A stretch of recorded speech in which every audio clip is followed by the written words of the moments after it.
So you want to plan a Europe trip this summer with your friends, and so far it's going great. You guys are sending each other TikToks, looking at all the places you want to see, all the food you want to try, all the fits you're going to be wearing, and then you get to the actual planning part and you don't know where to start. Where do you want to start your trip? Where do you want to end your trip? How much do you want to spend in each place? Which flights are you going to take? Where are you going to stay?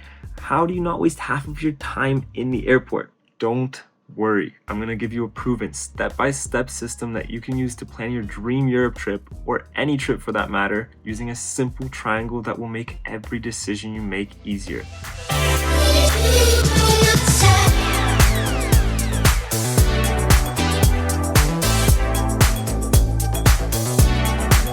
So now you're probably confused. How is a triangle going to help me plan my dream trip? And it's actually pretty simple. See, at the core of any trip, there's always three things that you're trying to balance. And that's the budget, which is how much you want to spend, time, which is how much you have to travel, and the depth of your experience, which is how deeply you want to explore each new place that you see. For simplicity's sake, we could just call this the travel triangle, but here's the catch. You can't max out all three. You want to deeply explore 5 cities, you're going to need time and money. If you only have 1 week and tight budget, then you're gonna have to cut down the things that you see or how deeply you want to experience all those things. This triangle is kind of like your travel compass, and we're gonna be using it throughout all the steps to make sure that you can plan your dream Europe trip. Alright, before you pick any of the cities or book anything, I want you to stop thinking about the logistics for a second and let's talk about you. Because the first step in planning that perfect Europe trip is knowing your own travel style. Not your friends, not TikToks, yours.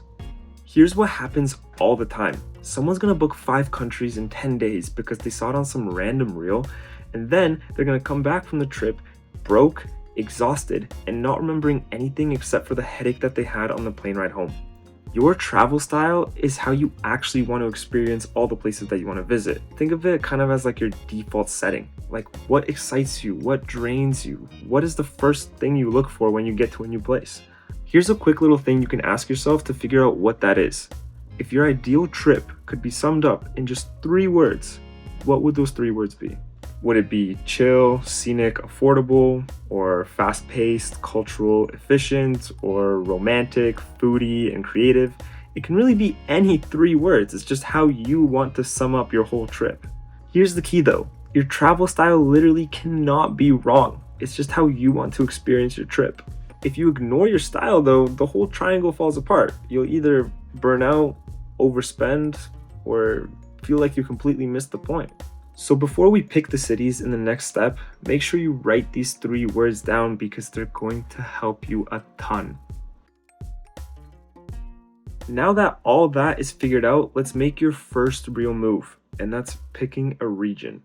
And I'll say this right now, the biggest mistake that students make when trying to plan a Europe trip is trying to do too much. You're not speedrunning a geography quiz, you're not in the amazing race, you want to have a good time in Europe.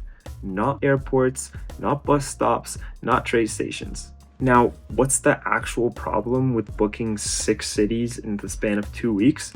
Is that you're burning time and money on transportation. And the thing that you're sacrificing the most is the third part of the triangle, which is the depth of experience. So what's the better strategy? You want to pick one region and then build your whole trip around that one cluster. You'll save money, travel shorter distances, and actually have the time to live in the places that you visit, not just take pictures of them. Now, remember the triangle. Your region is how you control all 3 corners.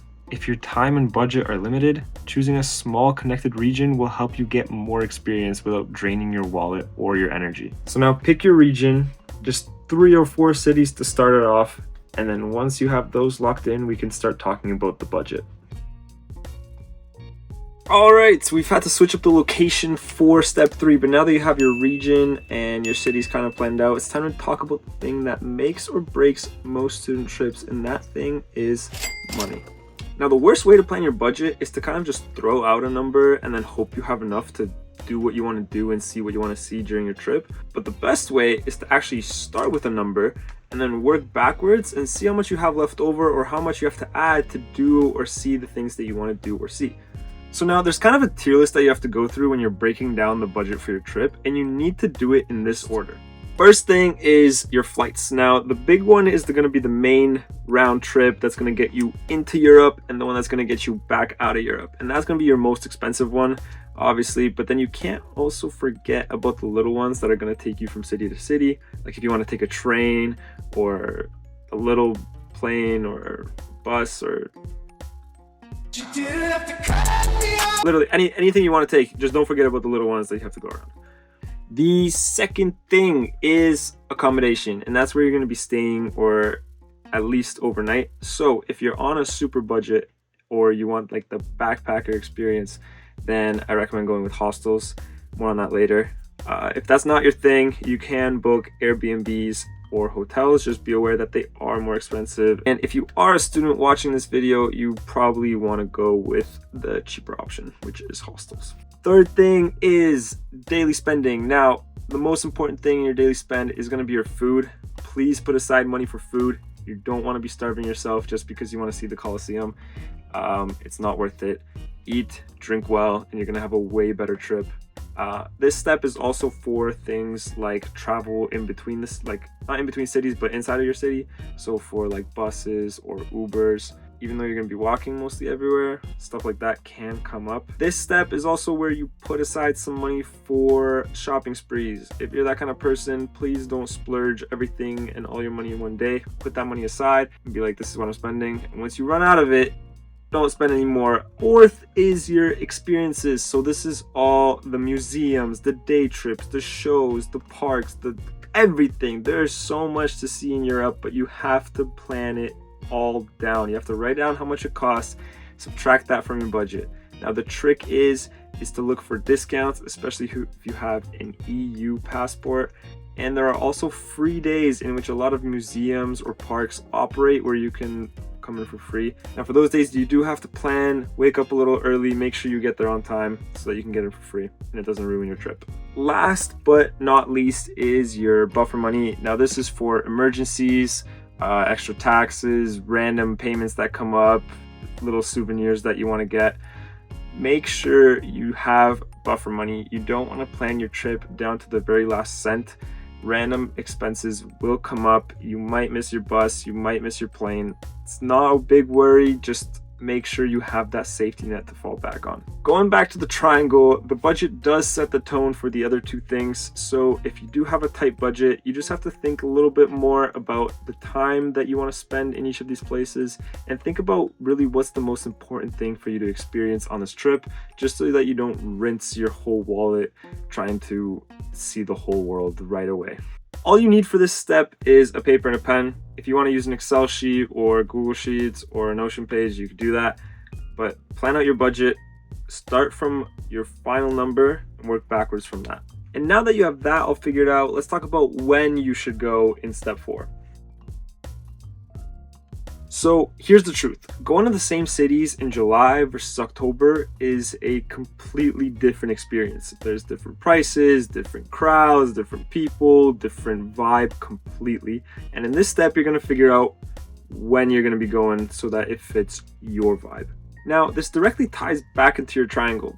For example, summer is going to be a little bit more expensive, but you don't have to worry about the weather that much, and there's a little bit more fun activities that you can do outside, unless you're going skiing. But shoulder seasons like spring or fall could provide like a little bit more depth of experience on a tighter budget. Okay, now that you have your dates locked, it's time for the fun part, or the most stressful part, actually booking your flights and places to stay. But don't worry, in the next step, I'm going to show you exactly how to find the best deals so that you don't end up finding yourself an hour away from the city center. Step 5 is coming in 2 parts. First part is booking your flights. Second part is where you're going to be staying. So part 1, if you're traveling in the summer, try and book 2, 3, maybe 4 months in advance. If you are running it a bit closer to the deadline, don't worry. There are still a bunch of places in Europe that you can fly into for cheap. Germany, for example, or Portugal are some of the many few. If you do know any places to fly into for super cheap, put them down in the comments, let everybody know. Now, if you're going into shoulder season, like I said, spring, maybe fall, it's okay to push it down to 6 to 8 weeks before you fly out. Now, where can you find all these good deals? Mainly there are two places. Google Flights is the first one, and Skyscanner is the second one. Google Flights, super easy to use, highly recommend, gives you a lot of options. I'm going to talk about those in a bit. Skyscanner, pretty much the same thing. Just put in your dates, put in where you want to go. It's going to find some pretty cheap deals.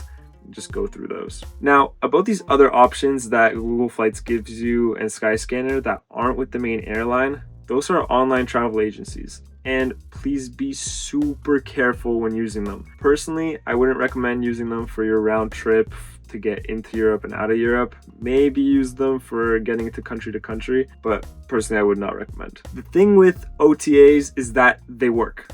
I've used them before. I've used kiwi.com to book a lot of flights in between countries in Europe. But the thing is, the second something goes wrong with your flight, like it's delayed or it's canceled or you miss your layover, anything that happens, you're cooked. There's not much you can do, and you're signing up for so many headaches that are just not worth it. But if you're willing to take the risk and those couple of dollars that you're saving really mean it to you, give it a go. Just don't say I didn't warn you. It's better to just book with the actual airline, because then the airline is responsible for you, not the travel agency. Now, part 2 is the actual accommodations, and here's the one rule that you're going to live by. Location is so much more important than the luxury of your stay. You can survive on a bunk bed. That won't kill you. But staying 40 minutes outside of the city center and having to take a bus every day just to start your experiences, that will kill you. Now, hostels, of course, are the cheapest option. You're basically just getting a bunk bed inside of a room. They're great for solo travelers or if you're traveling with a buddy. Make sure you look at the reviews, make sure they have lockers, and if they include breakfast, that's just a bonus. I'm going to list the hostels that I stayed at down in the description below. You can check those out to get a kind of rough sense of what you're looking for. Now, where do you find these hostels? Hostel World, download the app, trust me. It's super easy to look through them, look through the reviews. And once you join a hostel, it puts you into a group chat with everyone that's in that hostel and everyone in that city. So when do you want to book an Airbnb? All right, if you have more budget or if you're going with a lot of people, then you might want to look into Airbnbs, because then you can split the cost and it'll be better for all of you. Make sure it has good reviews, make sure it's close to the city center, and if you're stuck in between a cheaper one that is closer to the city versus a nicer looking one that's a little bit farther, choose the closer one. Now, hotels are for rich people. If you're a student, you're probably not going to be staying at a hotel. Leave that for the grandparents and family trips. We're going to skip over that for now. All right, flights are booked. You're not going to be sleeping on the street. So now let's bring it all together with the itinerary in step 6. Here is the most important thing. You don't need to see everything. The goal is to see what matters without burning out. Most students cram every hour with something that they saw on TikTok or a restaurant that they saw on Google, and by day 3 they're tired, cranky, and skipping half the things that they planned. But you don't need a schedule, you need a framework, and here's one that worked for me. So you're going to divide your day into 3 different blocks: the morning block, the afternoon block, and the evening block. In the morning, it's your anchor activity, so that's like your main thing: a tour, a museum, a hike, a day trip. That's what goes in the morning. Afternoon is more chill. You want to wander around, go to cafes, shop a little bit, chill, get your energy back. The afternoon around 12 or 1 is usually the hottest time as well, so you want to keep it inside, get your energy back, so that for the evening, which is your second kind of main activity, you can go out, go to the dinner reservations, go on a bar crawl, have a night walk. Basically the second thing that you want to plan, that's when you do it. Now, leave time in between cities, especially if you're going to be seeing a lot of places. Trust me, you need that buffer day where you just do nothing. I promise you, you're going to need it. When my friend and I went to Europe, we spent around 4 days in each city, 3 days following the structure, and then 1 beach day where we just took a day trip to do nothing. And trust me, it is so relaxing and so refreshing that when you hop into the next city, you're in a completely brand new mindset again. This step affects the depth of experience the most. A good itinerary is what gives you that depth, It can basically turn tourist locations into memories rather than just jamming your camera with photos that you could have found on Google anyway. Now, don't close all your tabs yet. You have everything planned out, everything looks great, but you still need to know what to pack, and there's a lot of things that students miss that can make or break your trip. And we're going to talk about that in step 7. Here are the non-negotiable things that you need to bring. First is obviously your passport. Make sure you don't lose it. Take photos of it. Make sure you have copies of it. A credit card. Make sure you don't lose that either. Some extra cash of the city that you're going to. Have some euros. Google Maps. Download offline maps for each city. It'll help you get around if you run out of data. And a universal adapter and that power bank. Now, I can make a whole video on how to pack, but here are some things to keep in mind as a student that you definitely need for your trip. A day backpack for daily exploring, a refillable water bottle, make sure you don't forget one. You can bring flip-flops for the hostels, just something to relax in, let your feet breathe a little bit. A cheap towel, hostels don't always include them, so keep that in mind. Travel size meds like some Advil, Tylenol, allergy stuff, anything for motion sickness if you have it, just be aware. And a mini laundry kit. So a sink soap, a bag. And optional, but highly recommend, print out a copy of your flight and hostel info just in case your phone dies or your data fails you right at the door.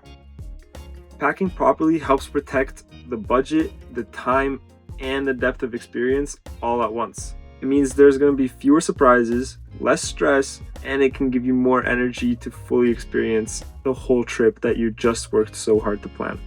You don't have to pack perfectly. Remember, you can always buy anything you need that's there. Keep in mind that that will affect your budget, and that's where you left your buffer room for. So if you forgot a toothbrush or something, every country needs to brush their teeth, so there's going to be a toothbrush somewhere. Don't worry. And after that, you're all finished. You just planned your first Europe trip. Hopefully this video helped you out. Leave a like if it did. If you have any questions, drop them down in the comments and I'll get back to you with any help that I can.